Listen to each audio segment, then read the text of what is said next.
A gente vai conversar com uma série de pessoas, como eu adiantei aqui para vocês, mas nesse momento a Priscila Youssef está conectada com a gente, mora na cidade de Yavne, em Israel. Você me ouve bem, Priscila?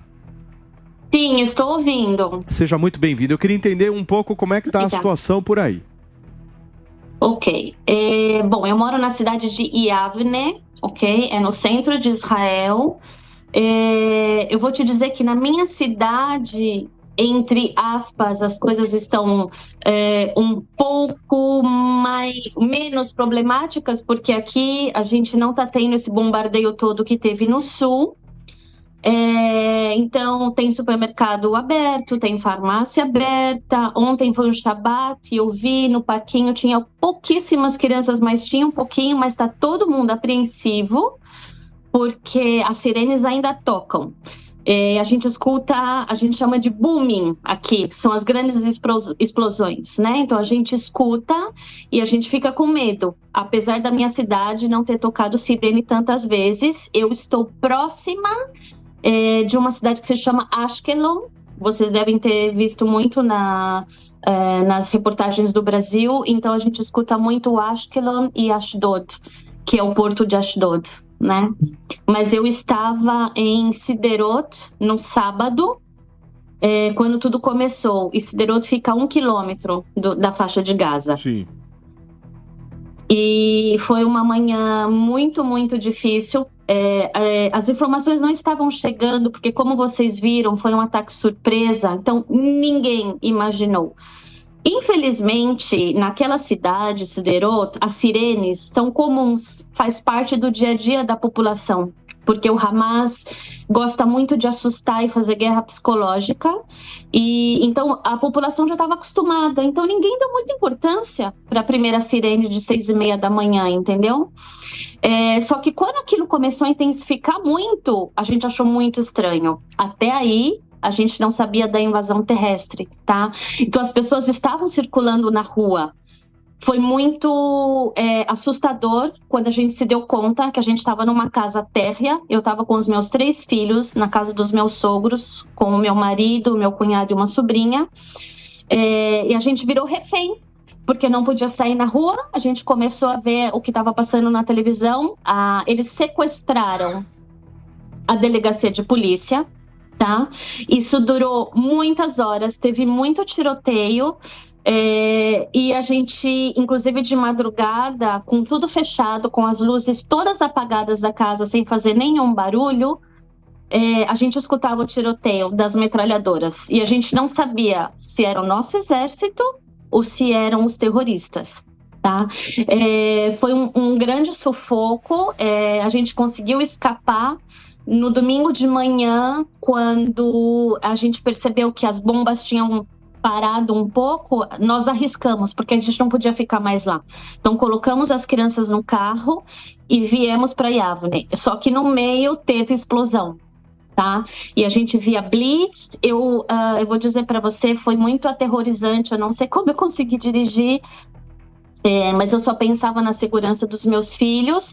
As crianças estavam com a cabeça abaixada dentro do carro, mas eles conseguiam ver ao redor e eles me falavam: mãe, esse carro, sabe, explodido, mãe, essa moto que devia ser o terrorista. E eu não estava vendo, eu só estava focada na direção para voltar para casa. A tensão foi muito grande, porque a gente começou a falar com as pessoas, os nossos familiares, os nossos amigos, alguns não respondiam, a gente não sabia como que estava, o que tinha acontecido. Infelizmente, teve 3 pessoas da nossa família que foram assassinadas por terroristas, e a gente ficou esperando vários dias por informações, porque são muitos mortos. A equipe, que inclusive foi formada por voluntários, porque faltava mão de obra, inclusive para retirar os corpos, a mão de obra era muito pouca, teve muito voluntário, né? Então as informações e a retirada, a identificação dos corpos demorou muito tempo. Então, depois de 3 dias que a gente recebeu a notícia, né, dos familiares que os corpos foram encontrados. E eu queria dizer uma coisa muito importante para vocês. Eu agradeço muito uma reportagem de qualidade de vocês, dos especialistas que estão falando, porque o judeu, o israelense, ele preza pela vida. Ele não quer a morte de ninguém. Entende? Então, a gente também não quer que morram as pessoas que estão morrendo, as pessoas de bem da Palestina. Só que nesse momento de guerra, infelizmente, a gente não consegue fazer filtro, tá? E nem os terroristas de lá estão pensando na proteção dessas pessoas. A gente teve uma notícia hoje de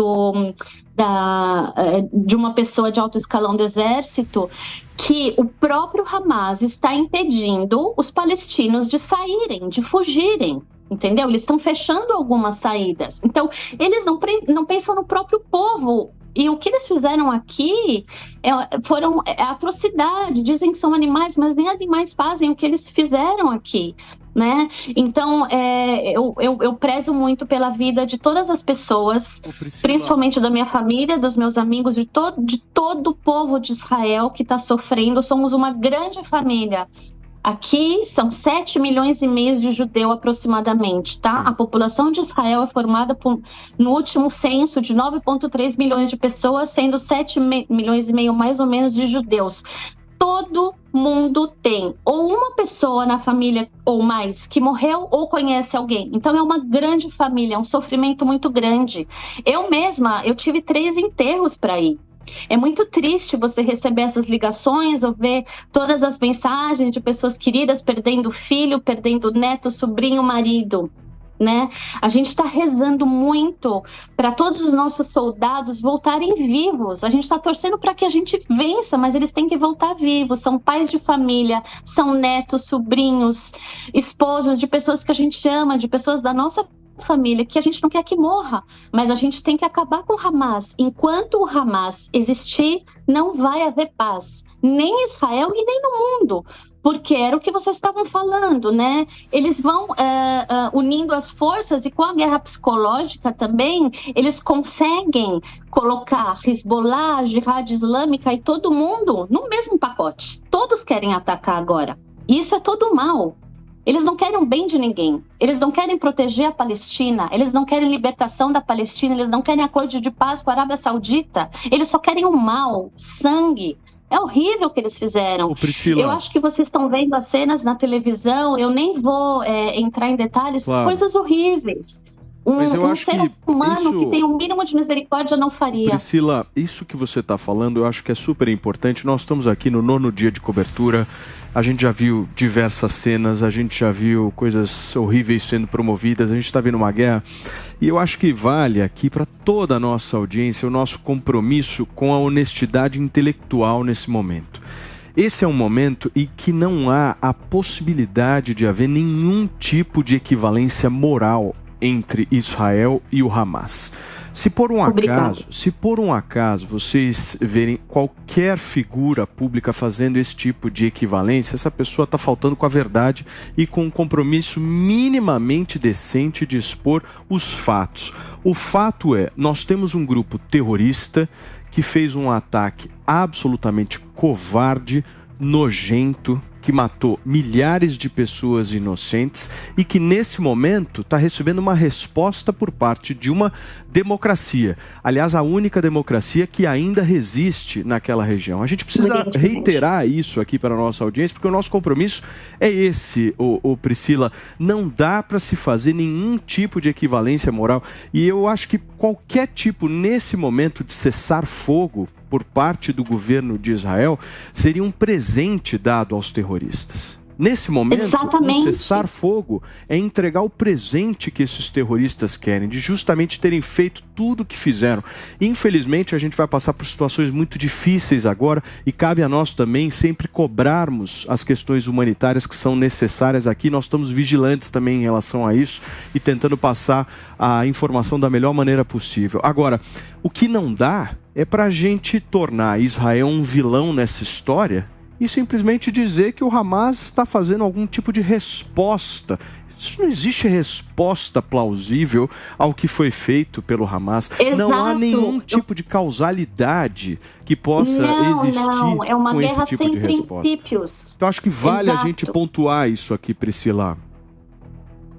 Exatamente, eu agradeço muito a oportunidade de falar, porque infelizmente eu acabo vendo na mídia coisas realmente muita ignorância, né? Muita falta de informação, e é uma pena porque é exatamente o que você falou. Israel não pode agora ser colocado como vilão.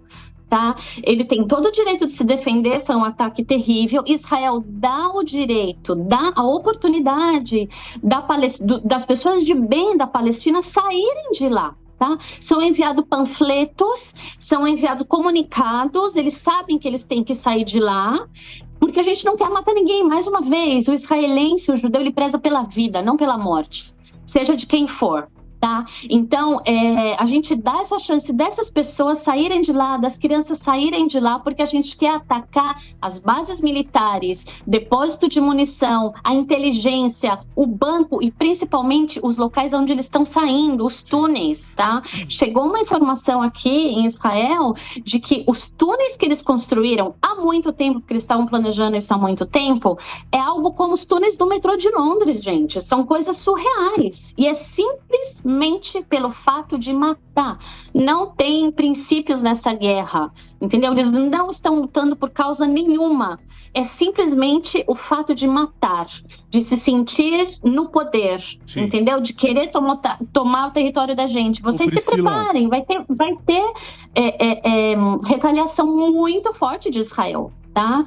O povo de Israel está esperando por isso. É o mínimo que a gente espera do nosso governo, das nossas forças todas aqui. É uma resposta para que possa ter fim nesses atos terroristas. Tá? Eu não vou nem dizer que é uma vingança, porque a gente não quer vingança nenhuma. Né? Sangue que derrama sangue também não tem valor, entendeu?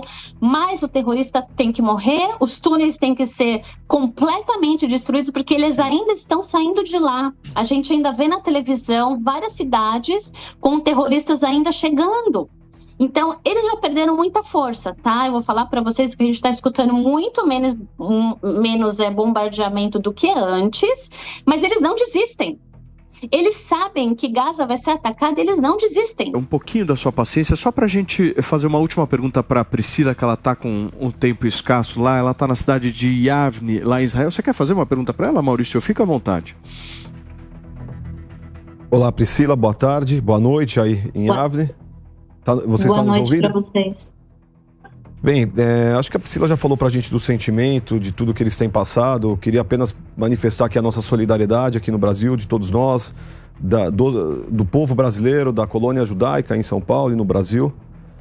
E apenas desejar que tenhamos dias melhores. Amém. Amém.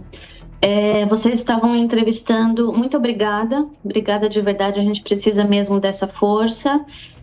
Vocês estavam entrevistando e enquanto isso eu estava aqui olhando a televisão, a cidade aqui do lado estava sendo bem bombardeada, a gente escutou algumas explosões, eu estava até apreensiva, não sabia se eu já entrava para o abrigo ou não, os meus filhos estão lá quase toda a maior parte do dia, porque eles ainda estão muito assustados com tudo que aconteceu, e eu tento não mostrar para as crianças, a gente previne muito, porque as cenas são muito fortes, de muita coisa, mas eu também não posso esconder, até porque é o que uma pessoa aí falou, né? O que não mata nos fortalece. Então as crianças aqui, elas infelizmente já crescem com essa dura realidade, mas elas se fortalecem. É por isso que os soldados não têm medo e eles vão lá e vão defender o nosso país.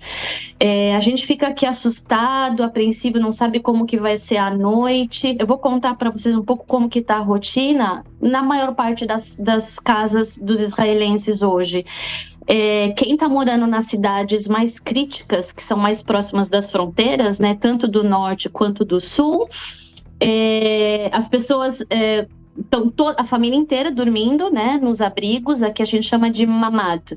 É um quarto à prova, né, de explosões, a gente tem que fechar a porta muito forte. Então as famílias estão dormindo lá. E algumas até já deixam até alguns mantimentos, como água, algumas coisas assim para as crianças, porque às vezes não se sabe o que vai acontecer e já tem que ficar preparado para tudo, né? Eu só queria fazer um comentário também. Eu não sou especialista em política internacional, não sou especialista no Oriente Médio, eu sou mãe de 3 crianças e sou uma cidadã aqui. O que acontece aqui é muito além do que essa maldade também, né? Eu acho que o cérebro do terrorista, ele funciona muito diferente do cérebro de qualquer outra pessoa no mundo. Eu vou contar para vocês que os meus sogros, que moram nessa cidade, que se chama Siderot, a 1 quilômetro de Gaza, eles moram lá há muitos anos.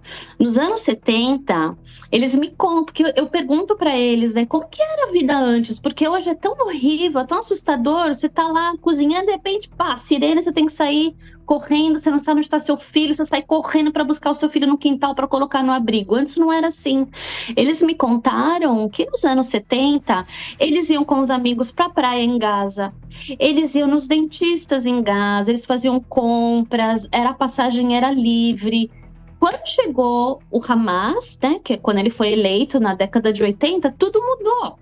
Entende? Então, mais uma vez, eu acho que precisa ficar muito claro, porque essa especialista ela estava falando, né, que a imagem de Israel vai piorar muito, mas olha, a gente quer a paz da forma que dá para se fazer, ok? Mas não no método deles. O método deles a gente não vai deixar. O nosso país, o nosso povo quer uma resposta. Precisa ter uma resposta. Eu entendo que o terrorismo não vai deixar de acabar porque a gente está agora se defendendo e atacando, ok? Mas eles precisam de uma resposta. Eles precisam se assustar e ver que o que aconteceu não vai acontecer novamente. Existem muitas perguntas, a gente se pergunta como isso pode acontecer num país tão desenvolvido tecnologicamente, com uma segurança conhecida mundialmente, né? A segurança de Israel é uma das melhores do mundo. Como isso pode acontecer? Existem várias conspirações, a gente não sabe, mas até como se diz agora, essas perguntas a gente vai deixar para depois. O mais importante agora é cuidar da nossa população, dos enlutados, dos feridos, de quem está precisando, e depois a gente vai cuidar disso, porque vai afetar não só a nossa região, como pode afetar realmente todo o Oriente Médio, né? A gente é rodeado por inimigos, com exceção do Egito, vamos dizer assim, né? Que ainda tem uma certa diplomacia, que, aliás, faz fronteira com a faixa de Gaza e não libera. Então, quando alguém fala que Israel faz o apartheid, é uma prisão ao ar livre, não é verdade. É igual o Rabino falou, muito bem, Rabino, porque a prisão é do Hamas. Se fosse, de fato, o que a população no mundo ignorante, né, acredita, Egito liberaria essa passagem. Só que eles não querem o Hamas também entrando no Egito. Entendeu? Sim. Então não é uma prisão ao ar livre. Eles podem sair e entrar, e palestinos saem de lá e vêm trabalhar em Israel e voltam para suas casas. Priscila, então não é uma prisão. Eu queria muito te agradecer, viu, pelo seu tempo, uma situação tão difícil aí que você está vivendo em Israel, mas gentilmente nos cedeu aí um pouco do seu tempo. Mandar um beijo para suas crianças aí, para toda a sua família, que vocês possam ficar bem, certo? Obrigado. Muito obrigada.